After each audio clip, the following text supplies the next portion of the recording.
نتلو عليك من نبأ موسى وفرعون بالحق لقوم يؤمنون বলেন আল্লাহু আকবার।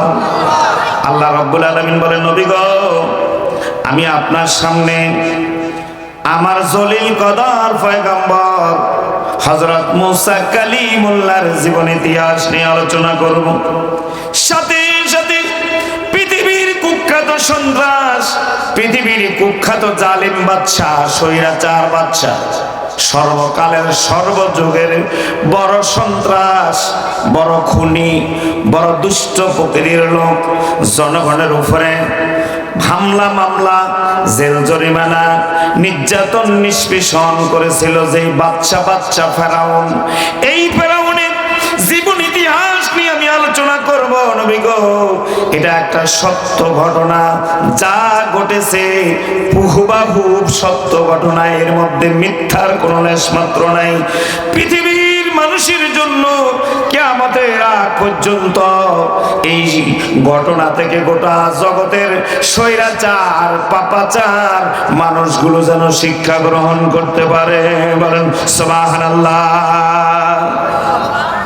আল্লাহ রাব্বুল আলামিন বলেন, নিশ্চয়ই ফেরাউন, ইন্না ফিরআউনা, নিশ্চয়ই ফেরাউন আলা ফিল আরদ, জমিনের উপরে ক্ষমতার অপব্যবহার, জোর জুলুম, হত্যা ইত্যাদি ইত্যাদি সন্ত্রাস, সাদাবাজি, খুন খারাপি, স্টিম রোলার চালিয়ে দিল। ওয়াজালা আহলাহা শিয়াআন ইস্তাদিফু তাইফাতাম মিনহুম, একটা দলের উপরে ওই জালেমের বাদশা ফেরাউনের বড় ক্ষোভ ছিল। শুধু কেন ক্ষোভ ছিল? ওই সংখ্যালঘু, ওই জাতির লোকেরা ফেরাউনকে আল্লাহ বলে স্বীকার করে নাই, এটাই ছিল তাদের অপরাধ। এই কারণে প্রতিহিংসার বশবর্তী হয়ে ইমানদার বনী ইসরাইলের উপরে নির্মম নির্যাতন করে সে ক্ষান্ত হয় নাই। তাদেরকে ধরে ধরে জবাই করেছে, হত্যা করেছে, তাদের ছেলেগুলারে জবাই করে দিয়েছে, মেয়েগুলাকে জীবিত রেখেছে। চিৎকার দিয়ে বলে নাউজুবিল্লাহ। এ কথা কার? কে ভাই? এ ভাই কি কিছু বুঝলাম না, এমনি মন খারাপ না? কোনো এগুন হেতলে মনে হয় আমার বুঝে ধরে, মাথা উড়াইলে বুঝবেন যে ক্যামেরা হেদিকে ভেট করবেন, ইগা হেতলে। এই কারণে কাঁটা ঘার মধ্যে মরিচ লাগাইলে যেরকম জলে, এরকম চলে। ঠিক কিনা কথা কম? একটাও মাথা উড়াইতে পারবে না। মাথা উড়াইলে ক্যামেরা হেদিকে ধরবেন আর বুঝবেন যে ইগা হেতলে। কারণ হক তিতা, আল হক মরু, হক হলো তিতা, শুনতে হবে। সেই পরিস্থিতি তোমরা সৃষ্টি করেছো। এখন আমাদের বলবো, আমাদের বলার সুযোগ আছে। আমরা বলবো, এক সময় আমাদের কণ্ঠ রোধ করা হয়েছিল, আমাদের মাইক কেড়ে নেওয়া হয়েছিল, আমাদেরকে জবাই করতে ধরা হয়েছিল, আমাদের মাহফিলগুলো বন্ধ করে দেওয়া হয়েছিল। কথা কোন ঠিক না? এখন আমরা বলবোই বলবো, তোমাদের করার কিছুই নেই। নির্দ্বিধায় মাথা নিচু করে দিয়ে তোমরা শুনতেই থাকবা, আর আমরা বলতেই থাকবো। কথা কোন ঠিক কিনা? এখন আর ওই জুজুর ভয় আমাদেরকে দেখালে চলবে না। এখন গোটা দেশ আমাদের হাতে। কথা বলেন ঠিক কিনা? প্রশাসন বলো, যে প্রশাসনের ভয়ে আমরা কথা বলতে পারিনি, আমাদের কথাগুলোকে দমিয়ে রাখা হয়েছে, মাহফিলে হামলা করা হয়েছে, বক্তার সামনে থেকে স্টেজে উঠে তারা মাইক কেড়ে নিয়েছিল, বক্তাকে মারপিট পর্যন্ত করা হয়েছিল। সেই জুজুর ভয় এখন আর নাই। এখন এই জমিনটা স্বাধীন। ওই 5 আগস্ট এই জমিনটা আবার 71 সালের মতো নতুন করে স্বাধীনতা ফিরে পেয়েছে। কথা বলেন ঠিক কিনা? বাক শক্তি ফিরে পেয়েছে, এদেশের স্বাধীনতা সার্বভৌমত্ব জনগণ আবার ফিরে পেয়েছে। কথা বলেন ঠিক কিনা? আমরা বলবো আর তোমরা শুধু শুনবা, প্রতি উত্তর করার ভাষাও তোমাদের এখন আর নাই। কথা বলেন ঠিক কিনা? এখন আমাদেরকে কারণ মহান আল্লাহ রাব্বুল আলামিন উত্থান পতন, একবার উত্থান হয় আবার পতন হয়। সুতরাং তোমাদের পতন হয়েছে, আমাদের উত্থান হয়েছে। এখন আমরা বলেই যাব আর তোমরা শুধু শুনেই যাবা, প্রতি উত্তর করার কোনো ভাষা তোমাদের এখন আর নাই। ঠিক কিনা? আল্লাহ আমাদেরকে বুঝার তৌফিক দান করে বলে আমিন। কষ্ট লাগে, এই জন্য দুই একজন মাঝে মাঝে উঠতে চায়, ছুটি নাই। আমি ছুটি না দেওয়া পর্যন্ত ছুটি এখান থেকে কেউ যেতে পারে না।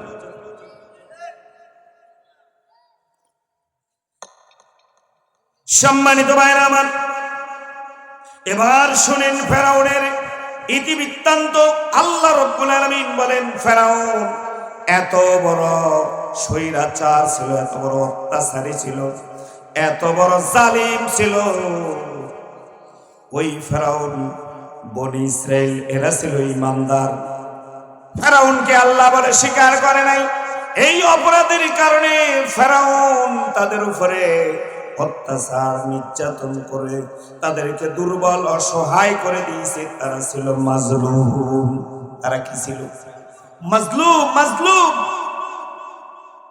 এই মাজলুমদের ছেলেগুলাকে তারা জবাই করতো। ইউযাব্বিহু আবনাআহুম। ওই মাজলুমদের ছেলেগুলাকে তারা জবাই করতো। ওয়াস্তাহি নিসাহুম। আর তাদের মেয়েগুলাকে তারা জীবিত রাখতো। জোরে বলেন নাউজুবিল্লাহ। এরপর আল্লাহ তাআলা বলেন, ইন্নাহু কানা মিনাল মুফসিদিন। আর ফেরাউন ছিল বড় সন্ত্রাসী, ফেরাউন ছিল বড় স্বৈরাচার। বলেন নাউজুবিল্লাহ। ভাইরা একটু লক্ষ্য করে তাকান তো দেখি, এই জমিনে, এই পৃথিবীতে, পৃথিবীর শুরু থেকে যত স্বৈরাচারের আবির্ভাব হয়েছে, কোন স্বৈরাচার চিরকাল চিরদিন তাদের ক্ষমতা কি ধরে রাখতে পেরেছিল? কথা বলেন, ধরে রাখতে পেরেছিল?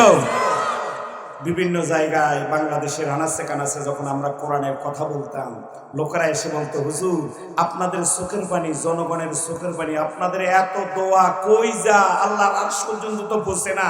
এদের জুলুম অত্যাচারে নির্যাতনে নিষ্পেষিত হয়ে আহারে মানুষগুলার চোখের পানিতে, অসহায় মানুষগুলার চোখের পানি আল্লাহ কি শুনে না? আল্লাহ কি দেখে না? এই জালেমকে আল্লাহ এখনো জমিনে কেন তাদের মস্তক টিকিয়ে রেখেছে? হুজুর আপনাদের আগের যুগের হুজুরদের দোয়া কবুল হতো, এখনকার হুজুরদের দোয়া কবুল হয় না। বিভিন্নভাবে আমাদেরকে ঠাট্টা মাস্কারা করতো, বিভিন্নভাবে আমাদের সাথে কথা বলতো যে আপনারা এত দোয়া করেন, কই জালেমের তো পতন হয় না। আমরা তখন বলেছিলাম অপেক্ষা করেন, অপেক্ষা করেন, ইন্নাল্লাহা মা'আস সাবিরিন। ধৈর্য ধারণ করে এই অরাজকতা, এই দেশের আজকে যারা নির্বিচারে হত্যাযজ্ঞ চালাইছে, এই দেশে যারা খুন খারাপি করছে, লুটপাট করছে, মানুষের অধিকার কেড়ে নিয়েছে, এদের একদিন পতন অবশ্যই হবে। তবে একটু অপেক্ষা করতে হবে, যেদিন আল্লাহর সিদ্ধান্ত আসবে। আল্লাহ তাআলা বলেছেন, ধরি না, আল্লাহ সাথ দেয় কিন্তু ছেড়ে দেয় না। আল্লাহ মাঝে মাঝে সুযোগ দেয়, রশি ঢিল দেয়, রশি ঢিল দিয়ে আল্লাহ দেখে বান্দা ফিরে আসুক, সঠিক রাস্তায় উঠুক। বান্দা যখন সীমা অতিক্রম করে চলে যায়, তখন আল্লাহর আযাব আসন্ন হয়ে যায়। কথা কোন ঠিক না? ওদেরও অকারেন্স, অপকর্ম তারা করতে করতে করতে যখন চূড়ান্ত পর্যায়ে চলে গেছে, আর মাজলুমদের চোখের পানি আল্লাহ যখন বরদাস্ত করতে পারে নাই, তখনই তাদের উপরে আসমানি আযাব। 5 আগস্ট এই ঢাকা শহরে মানুষ আশ্চর্য হয়ে গেল, সাদা দবদবে। ওই যে বদরের যুদ্ধে আল্লাহ তাআলা ইমানদারদেরকে প্রথমে 1000, পরে আরো 2000, 3000 ফেরেশতা দিয়া আল্লাহ যেভাবে আল্লাহ রসুলকে সাহাবায়ে কেরামদেরকে সাহায্য করেছিল, ঠিক 5ই আগস্ট ঢাকা শহরে কারফিউ ভেঙে এই লক্ষ লক্ষ জনতা কোথায় থেকে আসলো, সবাই আশ্চর্য হয়ে গেল। আল্লাহু আকবার। এটা আসমানি সাহায্য না? কথা বলেন, এটা আসমানি সাহায্য না? বহু মানুষ ঢাকা শহরে ঢুকেছে, কেউ জীবনে কোনোদিন এই চেহারার মানুষদেরকে কোনোদিন দেখে না। বুঝতে হবে এরা দুনিয়ার সাধারণ মানুষ না, মানুষ রূপী আল্লাহর ফেরেশতা ওদের বিরুদ্ধে দাঁড়িয়েছে। কথা কোন ঠিক না? সম্মানিত ভাইরা আমার, এই জন্য আল্লাহর সাহায্য আসবে, আল্লাহর সাহায্যের জন্য আমরা অপেক্ষা করছিলাম, আল্লাহ আমাদেরকে সাহায্য করেছে। ঠিক এমনি ভাবে ওদের পথ ধরে, ওদের পথ অনুসরণ করে যে বা যারা আগামী দিনের বাংলার রাষ্ট্র ক্ষমতার স্বপ্ন দেখতেছে, দ্ব্যর্থহীন কণ্ঠে আমি বলে যাচ্ছি, ও লক্ষ্মীপুরের মানুষেরা, ও লক্ষ্মীপুরের মুসলমানেরা, শুনে রাখো, যারা ওই স্বৈরাচারদের পদাঙ্ক অনুসরণ করে যারা ক্ষমতার মসনদে আসতে চায়, এই জাতি তাদের বিরুদ্ধে ময়দানে ঝাঁপিয়ে পড়বে এবং দেশ থেকে তাদেরকে অত্যন্ত নেক্কারজনক ভাবে এই জমিন থেকে তাদেরকে বেইজ্জতি করে দেশ থেকে তাড়িয়ে দিবে। কথা কোন ঠিক না? আল্লাহ আমাদেরকে বুঝার তৌফিক দান করো, বলে আমিন। আর জোরে বলে আমিন। আসেন, আল্লাহ তাআলা এরপরে বলেন, وَنُرِيدُ أَن نَّمُنَّ عَلَى الَّذِينَ اسْتُضْعِفُوا فِي الْأَرْضِ وَنَجْعَلَهُمْ أَئِمَّةً وَنَجْعَلَهُمُ الْوَارِثِينَ। আল্লাহু আকবার। আল্লাহ রাব্বুল আলামিন বলেন, আমি চেয়েছি যারা ছিল অসহায়, যাদের পায়ের নিচে মাটি ছিল না, এই যে যারা প্রকাশ্যে রাজনীতি করতে পারত না, প্রকাশ্যে মিটিং মিছিল করতে পারত না, দাওয়াতের কাজ যারা করতে পারত না, ইসলামের দাওয়াত মানুষের কাছে পৌঁছে দিতে পারত না, তাদেরকে জঙ্গি বলে গ্রেফতার করে তাদেরকে ডিবি কার্যালয়ে নিয়ে জিজ্ঞাসাবাদ করত। এমনকি তাবলীগ জামাতের লোকেরা দ্বীনের দাওয়াত নিয়ে মসজিদে মসজিদে তাবলীগের দায়িত্ব পালন করেছিল, তাদেরকেও শিবির সন্দেহ করে ধরে নিয়ে রিমান্ডে দিয়েছিল। কথা কোন ঠিক কিনা?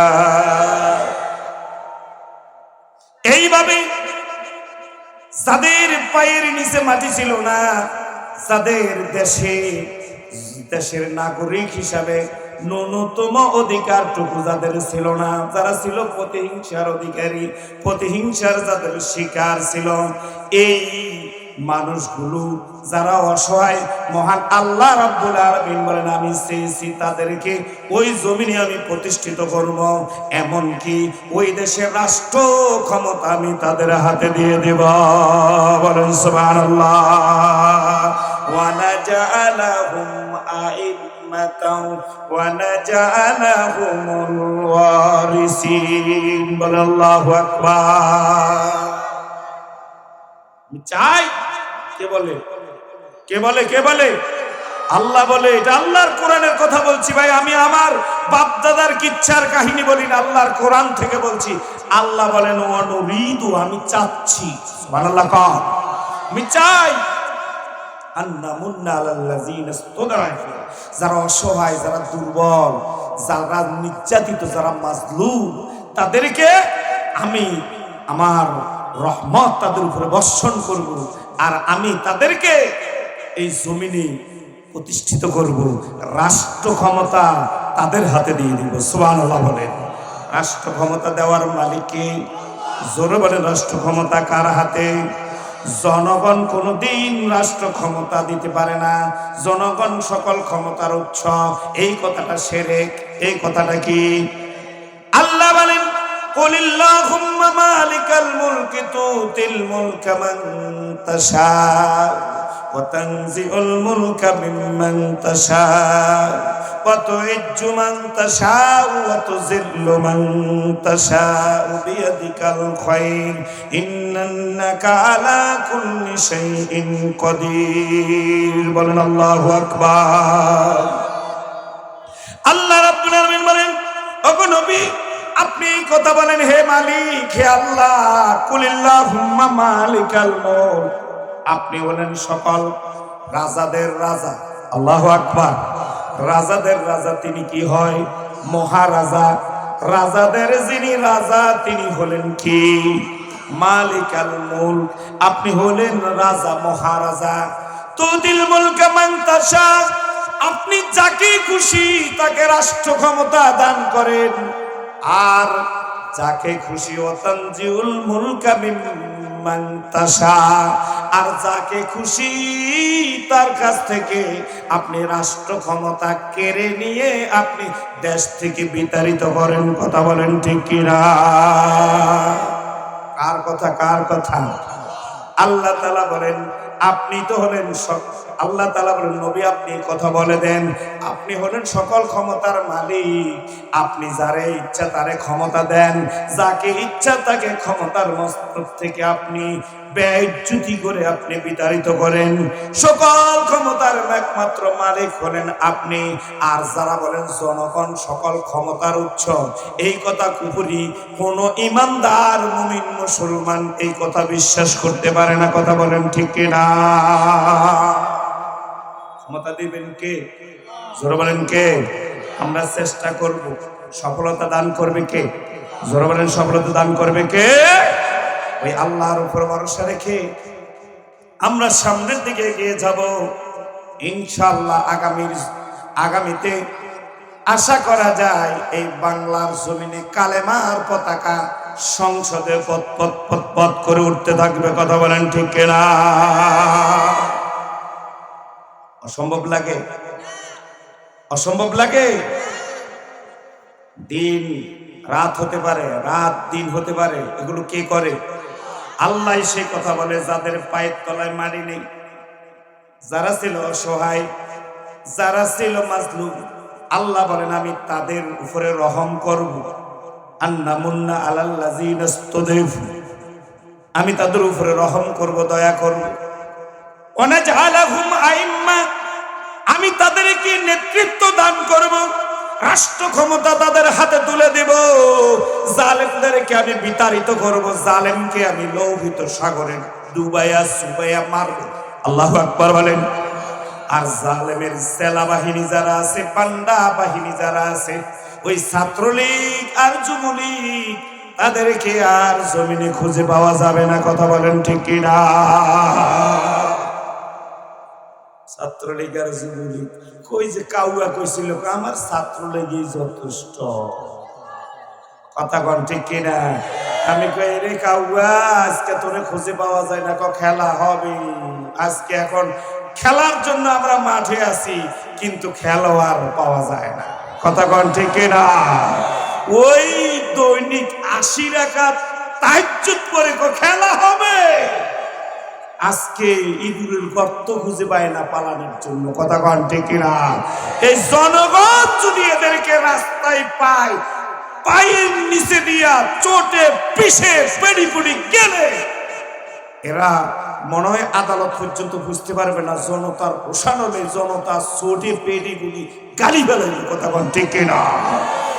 দেখেছেন না ওই যে শামসুদ্দিন মানিক প্রধান বিচারপতি, খেয়াল আসেনি আপনাদের? কলা পাতার মধ্যে শুয়ে রয়েছে, কি অসহায়, যার কলমের গুতায়, যার এত বড় দাপট ছিল, আজকে সে কত বড় অসহায় চিন্তা করছে। সুপ্রিম কোর্টের যিনি বিচারপতি ছিল, সে এখন একজন শিশুর মতো, তার কোনো ক্ষমতার দাপট নাই। কে করেছে এগুলো সব? এই উত্থান পতন কে ঘটাইছে? ওই আল্লাহ আছে, আছে, থাকবেন। হুয়াল হাইয়ুল কাইয়ুম, তিনি চিরস্থায়ী চিরঞ্জীব। সুবহানাল্লাহ। সম্মানিত ভাইরা আমার, আল্লাহ তাআলা বলেন আমি এই অসহায় জনগোষ্ঠীকে আমি প্রতিষ্ঠিত করব, রাষ্ট্র ক্ষমতা আমি তাদের হাতে তুলে দেব।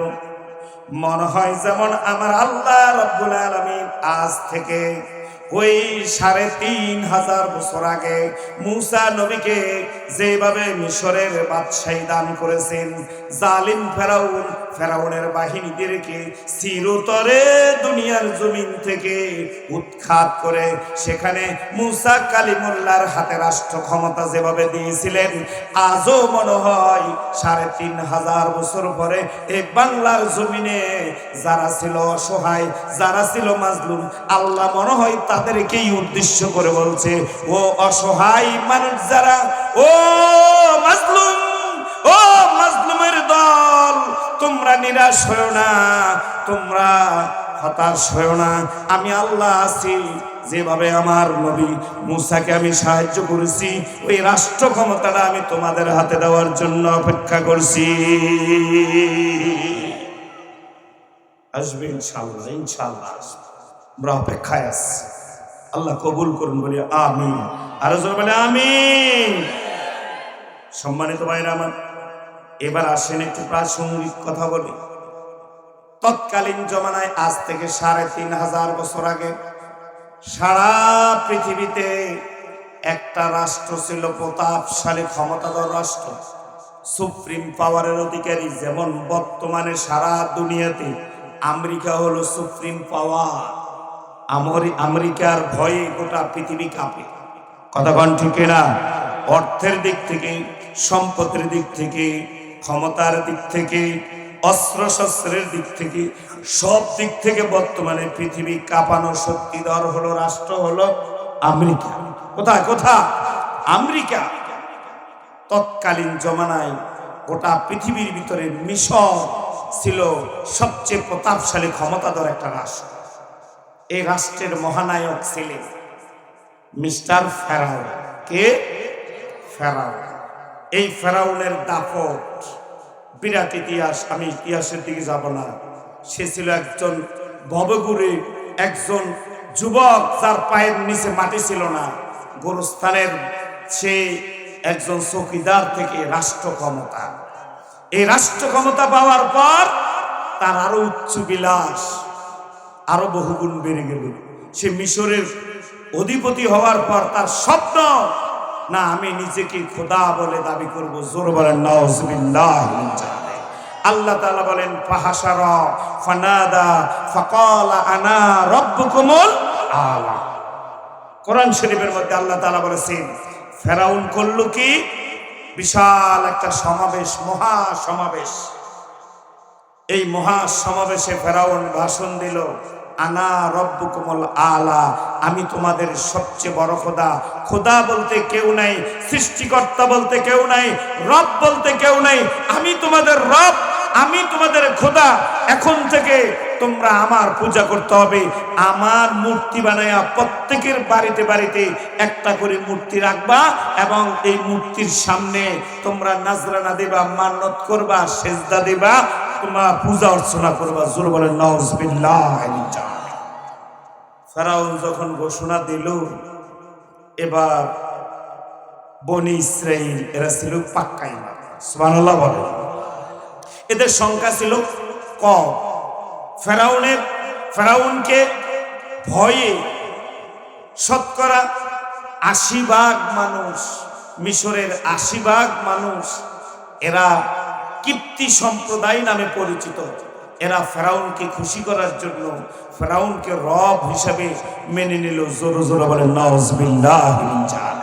ফেরাউনকে তারা খোদা বলে স্বীকার করলো, ফেরাউনের মূর্তি বানায়া পূজা করা শুরু করলো। নাউজুবিল্লাহ। কিন্তু ঈমানদাররা, এরা ছিল ইব্রাহিম আলাইহিস সালাতু ওয়াস সালামের বংশধর। এই বনি ইসরাইল এবার প্রকাশ্যে ঘোষণা দিয়ে দিল, না না না না, কোনদিন মানুষ মানুষের খোদা হতে পারে না। কথা বলেন ঠিক কিনা? মানুষ কোনদিন মানুষের খোদা হতে পারে? এটা কোন আজব কথা। শুধু ফেরাউন নিজেকে খোদা বলে দাবি করছে তাই না তো, ওই যে নমরুদ, যে সাদ্দাত, এরাও নিজেদেরকে খোদা বলে দাবি করেছিল, আল্লাহ তাদের খোদাইত্ব ধ্বংস করে দিয়েছিল। আল্লাহর বিরুদ্ধে, নবী ইব্রাহিমের বিরুদ্ধে যুদ্ধ ঘোষণা করেছিল, আল্লাহ তাদেরকে নাস্তানাবুদ করে দিয়েছে, মাটির সাথে মিশাইয়া দিয়েছে। কথা কন ঠিক কিনা? আল্লাহর সাথে ওরা ধরেছিল পাল্লা। আল্লাহর সাথে পাল্লা ধরলে তাদের আর রক্ষা হয় না। সম্মানিত ভাইরা আমার, ঠিক এই ফেরাউন বিশাল সমাবেশে যখন ঘোষণা দিল, আমি তোমাদের সবচেয়ে বড় খোদা, আমি তোমাদের একমাত্র আল্লাহ, আমারই পূজা করো, আমারই বন্দেগী করো। হুজুর বলেন নাউজুবিল্লাহ। ইমানদার বনি ইসরাইল তাদের সংখ্যা ছিল 6 লাখ। কয় লাখ? 6 লাখ। এই 6 লাখ বনি ইসরাইল এরা প্রকাশ্য যুদ্ধ ঘোষণা করলো, না আমরা কিছুতেই ফেরাউনকে খোদা বলে স্বীকার করতে পারি না। মানুষ কোনোদিন মানুষের খোদা হতে পারে না। খোদা হলেন তিনি, যিনি আসমান সৃষ্টি করেছে, জমিন সৃষ্টি করেছে, পাহাড় পর্বত, নদী নালা, সাগর মহাসাগর, মানব দানব, 18,000 মাখলুকাত যিনি সৃষ্টি করেছেন, যার ইশারায় দিনের পরে রাত, রাতের পরে দিন, শীতের পরে গরম, গরমের পরে শীত, আমাদের হায়াতের মালিক, আমাদের রিজিকের মালিক, আমাদের দৌলতের মালিক, আমাদের আত্মনাদ শোনার মালিক একমাত্র একজন, তিনি কে? জোরে বলেন তিনি কে? ওই আল্লাহই আমাদের রব, আল্লাহই আমাদের সব। এই কথা যখন তারা ঘোষণা করলো, ফেরাউন এখন তেলে বেগুনে জ্বলে উঠল। কি এত বড় সাহস! আমার দেশে থেকে এই সংখ্যালঘু মাত্র 20%। কত পার্সেন্ট? 20%। 80% মানুষ আমাকে খোদা বলে স্বীকার করে, 20% এদের এত দাপট। এরা আমার বিরুদ্ধে যুদ্ধ, এরা আমার বিরুদ্ধে প্রতিবাদ, মিটিং মিছিল শুরু করেছে। না, আমি তাদেরকে এমনি ছেড়ে দিব না। ফেরাউনের রুশানলে পড়ে এবার ফেরাউন তাদের ব্যাপারে কঠোর সিদ্ধান্ত গ্রহণ করলেন। ধরে আনো যারা বিদ্রোহী, তাদেরকে জেলে ভরো, তাদেরকে ফাঁসি রশি লাগাও গলার মধ্যে, তাদেরকে নির্মম নির্যাতন করো। এভাবে ধরে ধরে অসংখ্য বনি ইসরাইল সরল মনা ইমানদারেরা শহীদ হয়ে গেছে। অনেকের পা গেছে, হাত গেছে, একেবারে তারা নির্যাতনে নিষ্পেষিত হয়ে গেছে। তারা একেবারে মাজলুম অসহায় হয়ে পড়েছে। তাদের আর্তনাদ, তাদের চিৎকার, তাদের চোখের পানিতে আল্লাহর আরশ পর্যন্ত কাঁপছিল। আল্লাহু আকবার, আল্লাহু আকবার। একদিন এই ফেরাউন গভীর রাত, সে সোনার খাটের মধ্যে শুয়ে নাক টেনে টেনে ঘুম যাচ্ছে। হঠাৎ ফেরাউন স্বপ্নের ভিতরে দেখে সিরিয়ার দিক থেকে বিশাল একটা আগুনের কুণ্ডলী মিশরের দিকে প্রবেশ করেছে।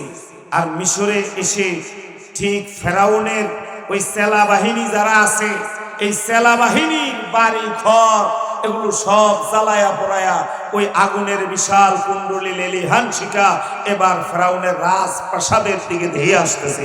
আল্লাহু আকবার, আল্লাহু আকবার। ফেরাউন এ আজীব স্বপ্ন দেখে একেবারে হতভম্ব হয়ে গেল। ঘুমের মধ্যে দিল এক চিৎকার, আল্লাহু আকবার। চিৎকার দিয়ে খাটের মধ্যে হামাগুড়ি দিতে শুরু করল। ভয়ানক স্বপ্ন তো। সাথে তার স্ত্রী ঘুমাচ্ছিল, দেখে যে তার প্রিয় স্বামী বিছনার মধ্যে গড়াগড়ি দিতেছে, ডাক চিৎকার করতেছে, বাঁচাও বাঁচাও বলে চিৎকার করছে। স্বামীর বুঝানোর চেষ্টা করলো, কিন্তু স্বামীর ঠোঁটে ঠোঁটে বাড়ি বাড়ি শুরু হয়ে গেল। স্বামী কিছুই বলতে পারছে না। বারবার জিজ্ঞাসা করে, কি হয়েছে? তুমি এভাবে ঘুম থেকে জেগে এভাবে কাঁপছো কেন? হাই হুতাশ করছো কেন? বাঁচাও বাঁচাও বলে চিৎকার করছো কেন? কি সমস্যা? কি তুমি ঘুমের ভিতরে কি দেখেছো? কিন্তু ফেরাউন কিছু বলতে পারছে না, ভয়ে আতঙ্কে একেবারে জড়সড়। আল্লাহু আকবার, আল্লাহু আকবার, আল্লাহু আকবার। রাত শেষ হয়ে গেল। সকাল বেলা ফেরাউন তার রাজ সিংহাসনে বসে আছেন। উজির নাজিরেরা সবাই তাদের আসনে বসে দেখে যে তাদের খোদা সাহেব, তাদের প্রেসিডেন্ট এখন দুশ্চিন্তাগ্রস্ত, মুখটা বলেন, মা চোখগুলো বড় বড় লাল লাল হয়ে রয়েছে, সারা রাত ঘুম যেতে পারে নাই। আরামের বিছানা হারাম হয়ে গেল, ঘুম নিদ্রা আরাম বিশ্রাম সবগুলা তার জন্য হারাম হয়ে গেল। বলেন সুবহানাল্লাহ। এবার ফেরাউন কিছুক্ষণ পরে দেখে তার প্রধান জ্যোতিষ তার আসন অলঙ্কৃত করেছে। জিজ্ঞাসা করলেন, জ্যোতিষ সাহেব, গণক সাহেব, একটু গনে টনে দেখো, গতকাল রাত্রিতে আমি এরকম ভয়ানক স্বপ্ন দেখেছিলাম, আমার এই স্বপ্নের ব্যাখ্যা কি হবে আমার একটু জানাও। জ্যোতিষ গণা শুরু করে দিলেন। গুনতে গুনতে গুনতে এক পর্যায়ে এসে বাদশা ফেরাউনকে ডাক দিয়ে বলেন, বাদশা মহারাজ, লক্ষণ বেশি ভালো না, মহা বিপদ সংকেত। বলেন সুবহানাল্লাহ। মহা বিপদ সংকেত। ফেরাউন বলেন, কি বিপদ আমারে খুলে বলো। জ্যোতিষ বললেন, বাদশা মহারাজ, তাহলে শুনেন, আজ থেকে মাত্র 3 দিনের মধ্যে আপনার এই রাজ্যে বনি ইসরাইল সম্প্রদায়, ইমানদার বনি ইসরাইল সম্প্রদায়, এদের ভিতর থেকে একজন মহামানবের আবির্ভাব করতে যাচ্ছে। যে মহামানবের হাতে আপনার লড়াই হবে, সংগ্রাম হবে, যুদ্ধ হবে। ওই যুদ্ধে আপনি হেরে যাবেন, আপনি পরাজয় বরণ করবেন, আপনার জীবন যাবে, আপনার রাষ্ট্র ক্ষমতা ধূলিসাৎ হয়ে যাবে। বলেন সুবহানাল্লাহ, লিল্লাহি তাকবীর। একজন মহামানবের আবির্ভাব করতে যাচ্ছে। কষ্ট হয় আপনাদের? কষ্ট হয়?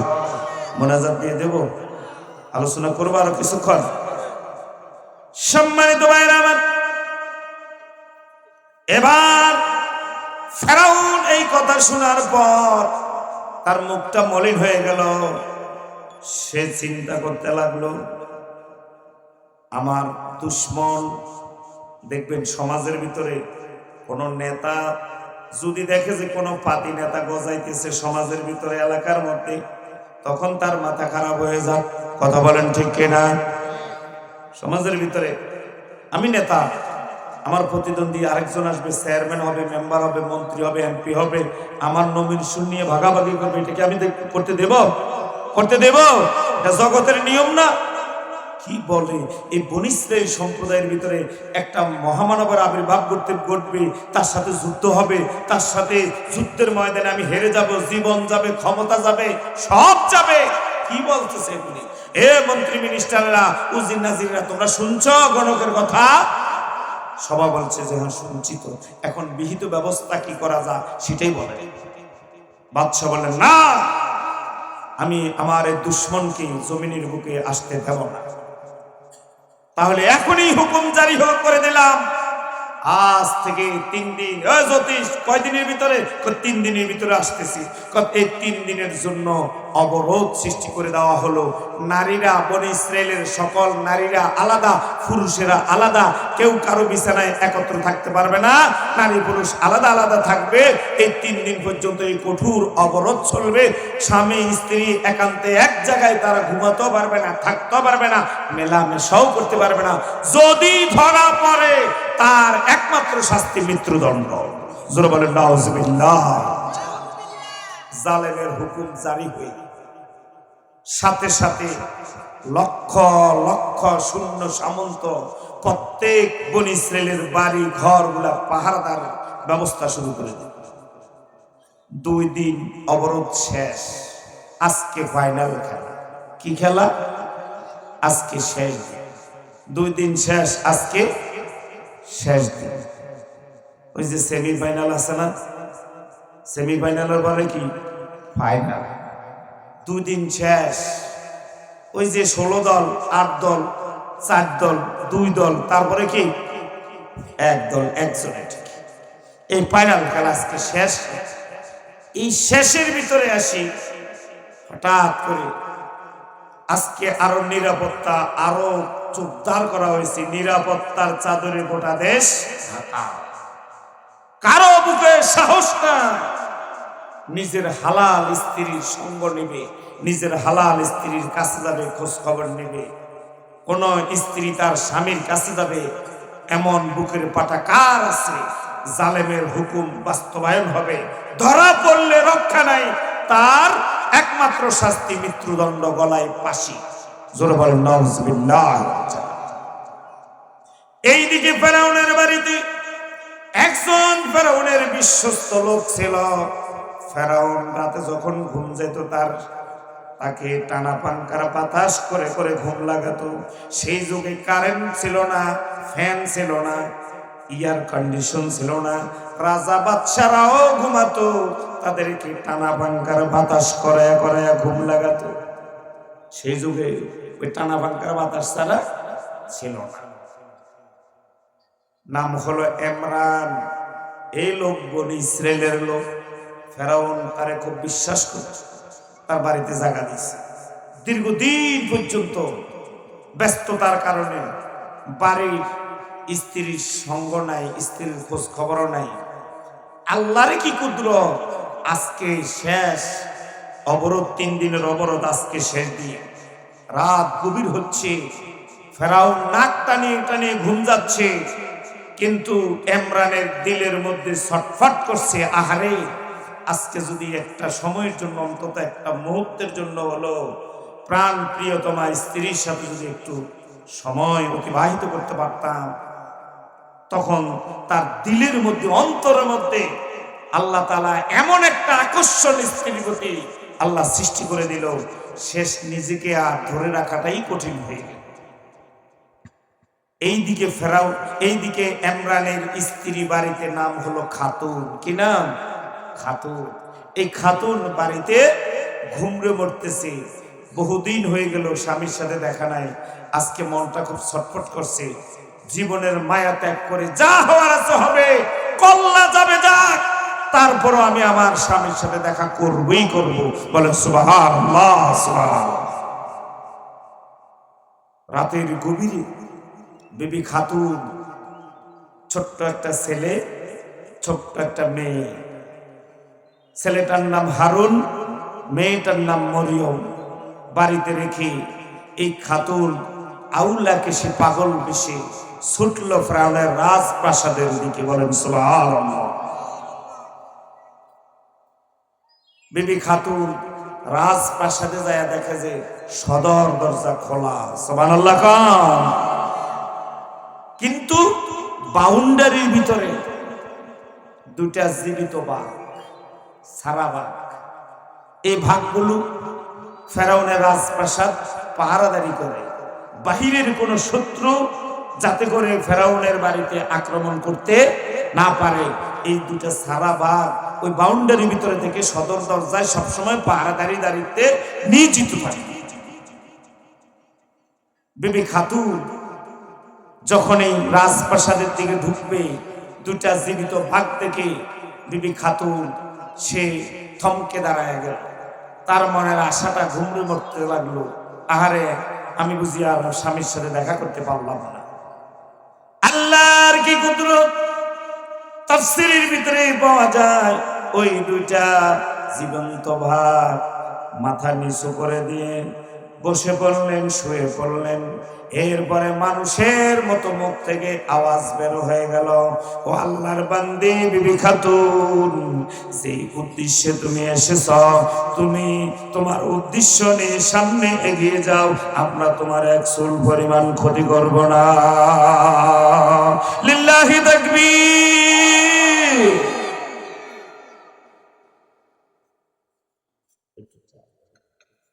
এটা পালাই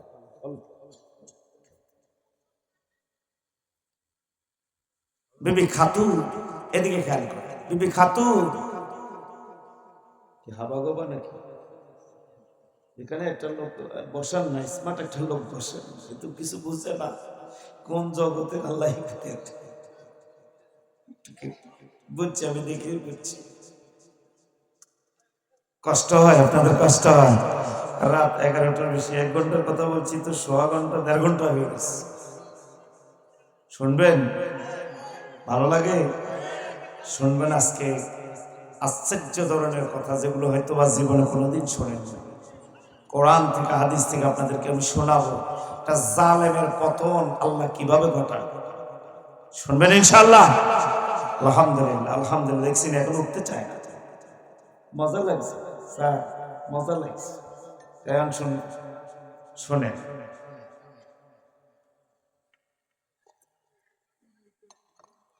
বিবি খাতুন এখন যখন সদর দরজা ফাঁকা পেল, সোজা সদর দরজা দিয়ে যায় দেখে যে স্বামী ফেরাউনের টানা ফানকার বাতাস করছে। আল্লাহু আকবার, আল্লাহু আকবার। স্বামী স্ত্রীকে দেখে হতভম্ব হয়ে গেল, তার কলিজা শুকিয়ে গেল। এত কঠোর নিরাপত্তা, এত কঠোর পাহারাদারির ভিতরে তুমি কিভাবে নিরাপত্তার চাদর ফাঁকি দিয়ে তুমি এই পর্যন্ত আসছো? কথা বাদ। স্ত্রী বলতেছে কথা বাদ, যে উদ্দেশ্যে এসেছি তুমিও জানো আমিও জানি, তাড়াতাড়ি করে কেমনে কি করবো আমি জানি না। আল্লাহু আকবার, আল্লাহু আকবার। সব খেলা কার? জোরে বলেন কার? ওয়া মাকারু ওয়া মাকারাল্লাহু ওয়াল্লাহু খায়রুল মাকিরিন। আল্লাহ তাআলা বলেন ওরা ষড়যন্ত্র করেছে আর আমিও কৌশল অবলম্বন করেছি। আল্লাহু আকবার। ওরা করেছে ষড়যন্ত্র, আমি আল্লাহ কৌশল অবলম্বন করেছি। ওদের ষড়যন্ত্র নস্যাৎ হয়ে যাবে আর আমার কৌশল বাস্তবায়ন হবে। বলেন সুবহানাল্লাহ। স্বামী আর স্ত্রী ফেরাউনের একটা রাজপ্রাসাদের ভিতরে একটা ভিআইপি কামরা কক্ষ ছিল, সোনার খাট। বিদেশি মেহমানেরা যখন আসতো, ফেরাউন সেই রুমের মধ্যে বিদেশি মেহমানদেরকে, রাজা বাদশাকে সেখানে রাখতেন, মেহমানদারি করতেন, আরাম বিশ্রামের ব্যবস্থা করতেন। ওই ইমরান তার স্ত্রীর হাত ধরে ওই ভিআইপি কক্ষের ভিতরে চলে গেলেন, একটু সময় অতিবাহিত করলেন। ইতিমধ্যে আল্লাহর নবী, বিশ্ব নবী হযরত মুসা কালিমুল্লাহ তার মায়ের উদরে চলে আসলো। বলেন সুবহানাল্লাহ। স্বামী স্ত্রীকে ডাক দিয়ে বলেন, স্ত্রী রে, তোর জীবনও যাবে আমার জীবনও যাবে, একটা পাখি পর্যন্ত যেন আমাদের এই ঘটনা না জানে। যা, তাড়াতাড়ি করে চলে যা, গন্তব্যস্থলে চলে যা। স্ত্রী অত্যন্ত গোপনে সোজা বাড়ির পথ ধরলেন, বাড়িতে চলে আসলেন। কেউ কিছু বুঝতে পারলো না, জগতের কেউ কিছুই জানলো না। রাত পোহায় গেল, 3 দিনের অবরোধ চলে গেল। এবার সকালবেলা বাদশা খিলখিল করে হাসে, আনন্দে আত্মহারা, সিংহাসনে বসে বিভিন্ন ধরনের কৌতুক করছে। তার উদ্দেশ্য সফল হয়েছে, এই নিয়ে সে হাসি তামাশা করতেছে। এমন সময় প্রধান জ্যোতিষ মুখটা মলিন করে বাচ্চাকে অভিবাদন দিলেন, কুর্নিশ করলেন, এরপরে অনুমতি প্রার্থনা করলেন। বাদশা বললেন, ও জ্যোতিষ, আমার মুখটা কালো কেন? সবাই হাসছে, সবাই আমাদের এই কঠোর অবরোধের ব্যাপারে বিভিন্ন পর্যালোচনা করছে, হাসাহাসি করছে, আর তোমার দেখছি মুখটা মলিন। তোমার মুখটা মলিন কেন? কি হয়েছে? প্রধান জ্যোতিষ এবার মাথার মধ্যে হাতটা রেখে বললেন, ও বাদশা মহারাজ, আপনি জানেন না 3 দিনের অবরোধ, প্রথম 2টা রাত ঠিক মতোই অবরোধ কার্যকর ছিল। গত এই রাত্রিতে আমি জানতে পারলাম, আমি বুঝতে পারলাম কোন এক দম্পতি আপনার আইন ভঙ্গ করে একান্তে মিলিত হয়েছে। স্বামী আর স্ত্রী মিলিত হওয়ার কারণে ইতিমধ্যে আপনার প্রধান শত্রু তার মায়ের উদরে চলে এসেছে। বলেন সুবহানাল্লাহ। এবার ফেরাউন চমকে উঠলেন, কেমনে রে, কি হলো? তুমি ভালো করে গনে টনে দেখো। গনে টনে দেখছি। কেমনে বুঝলা? বাদশাহ শোনো, আজ থেকে বহুদিন পর্যন্ত আকাশে একটা উজ্জ্বল নক্ষত্র, চন্দ্রের পূর্ণিমা, চন্দ্রের পাশে আমি দেখেছি। এই উজ্জ্বল নক্ষত্রটা এত আলোকিত, চাঁদের মতো আলো বিকিরণ করছিল। গত এই রাত্রিতে, ভোর রাত্রে আমি যখন ওই তারকাটা খোঁজাখুঁজি করলাম, আমি বহু খোঁজাখুঁজি করেছি, আকাশের কোথাও আমি ওই তারকাটারে দেখতে পাই নাই। আমার জ্যোতিষী বিদ্যায় আমি গনে টনে দেখলাম, ইনি হলো আপনার সেই প্রতিদ্বন্দ্বী মহামানব বনি ইসরাইলে। আপনি স্বপ্নের ভিতরে যাকে দেখেছেন তিনিই ছিল এই তারকা। আরে গত এই রাত্রিতেই ওই তারকাটা মহামানব তার মায়ের গর্ভে চলে এসেছে। ফেরাউন তাই নাকি? হ্যাঁ, এখন কি করা যায়? ওই হামান দুষ্ট, সে ছিল প্রধানমন্ত্রী, ফেরাউনের বন্ধু। হামানে বুদ্ধি দিল, আচ্ছা এটা সুবুদ্ধি না কুবুদ্ধি, কুবুদ্ধি শতানি বুদ্ধি। কি বুদ্ধি? শয়তানি বুদ্ধি।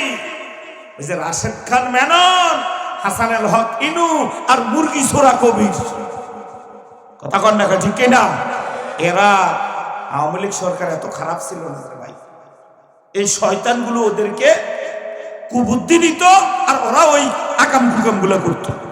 কথা কন না ঠিক না ভাই? ঠিক, ওরা এগুলো আকাম কুকাম গুলা করতো। ওই বদমাইশ গুলা, এই নাস্তিক গুলা ওদেরকে দিয়ে দেশের ভিতরে অরাজকতা গুলো সৃষ্টি করাইছে। শুনতে হয়তো খারাপ লাগে, কথা তো সত্য, কথা তো সত্য, কথা কন ঠিক না? শুনতে খারাপ লাগে, কথা কিন্তু সত্য। যুগ যুগে এরকম শয়তান মার্কা লোক সমাজে ছিল কি ছিল না? কথা বলেন, এই শয়তানি বদমাশি করা মানুষ সমাজে 2-4 জন আছে না নাই? আছে। ফেরাউনের বুদ্ধি দিছে কুবুদ্ধি, শয়তানি বুদ্ধি। বাচ্চা চিন্তার কারণে একটা ঘোষণা দিয়ে দেন, এখন থেকে 1 বছর পর্যন্ত এই বনি ইসরাইলের এই 6 লক্ষ এই মানুষের ভিতর থেকে যতগুলো ছেলে সন্তান জন্মগ্রহণ করবে, প্রত্যেকটা ছেলেগুলা হলে আপনি জবাই করে দিবেন, মেয়েগুলো হলে মারার দরকার নাই। কারণ মেয়েদের ভিতর থেকে তো আর আপনার প্রতিদ্বন্দ্বী আসবে না, তাদেরকে মারার দরকার নাই, ছেলেগুলোর জবাই করবে। তাফসীরের ভিতরে এসেছে, 1 দিন নয় 2 দিন নয়, 1 বছর পর্যন্ত বনি ইসরাইলের 1 জন 2 জন নয়, 90,000 কচি শিশু দুনিয়াতে এসেছিল। ফেরাউনের পান্ডা বাহিনী ধরে এনে ফেরাউনের সামনে উপস্থিত করত, আর ফেরাউন তরবারি দিয়ে এক কোপ দিয়ে দেহটা একদিকে, কল্লা আরেকদিকে, এইভাবে নির্মম নিষ্পাপ এই 90,000 শিশুকে, এই নির্দয় নিষ্ঠুর বিশ্বের বড় সন্ত্রাস ফেরাউন নিজের হাতেই নিজে 90,000 শিশু হত্যা করেছে। বলেন নাউজুবিল্লাহ। এইদিকে মুসা আলাইহিস সালাম তার মায়ের গর্ভের ভিতরে দিন দিন বড় হচ্ছে। বহুবার আল্লাহর নবী মুসা আলাইহিস সালামের মাকে পরীক্ষা করা হয়েছিল, মহিলাদেরকে গুপ্তচর হিসাবে নিয়োগ করা হয়েছিল। তোমরা খোঁজো, বের করো কোন বাড়িতে কোন ঘরে ছোট ছোট শিশু মায়ের উদরে এসেছে, ভূমিষ্ঠ হয়েছে, তাদেরকে খুঁজে বের করো।